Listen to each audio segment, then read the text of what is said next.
Nung pumasok ako sa mundo ninyo bilang Diyos tao, pumunta ako sa kung ano ang akin ang lahat. Iniisip ng karamihan na kanila ang mga ari-arian nila. Pero ang totoo, kayo at lahat ng mayroon kayo ay akin.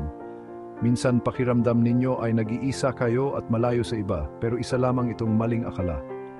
Pinili ko kayo sa napakalaking halaga, kaya kayo ay akin, ang aking kayamanan. Ang napakalaking halagang ibinayad ko ay nagpapakita kung gaano kayo kahalaga sa akin. Isipin ninyo itong mahalagang katotohanan tuwing nagsisimula kayong magduda sa inyong halaga. Kayo ang mananalis dahil sa biyaya sa pamamagitan ng pananampalataya sa akin ang inyong tagapagligtas. Dahil mahalaga kayo sa akin, gusto kong alagaan ninyo ang inyong sarili sa espiritual, emosyonal at pisikal na paraan. Maglaan ng oras para pagnilayan ang mga kasulatan sa inyong isip at puso. Ingatan ninyo ang inyong sarili sa emosyonal at pisikal na paraan mula sa mga gustong manamantala sa inyo. Tandaan ninyo na ang inyong katawan ay templo ng banal na espiritu.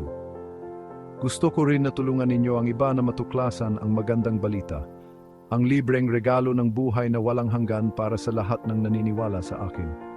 Naparito siya sa kanyang bayan at hindi siya tinanggap ng kanyang mga kababayan. Juan 1:11, sapagkat dahil sa biyaya kayo ay naligtas sa pamamagitan ng pananampalataya, at ito'y hindi sa pamamagitan ng inyong sarili, ito'y kaloob ng Diyos, hindi sa pamagitan ng mga gawa, upang walang sinumang makapagmalaki. Efeso 2:8.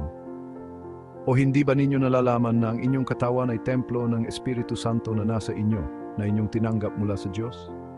Kayo'y hindi inyong sarili, sapagkat kayo'y binili sa halaga, kaya't luwalhatiin ninyo ang Diyos sa inyong katawan at sa inyong espiritu na mga pag-aari ng Diyos.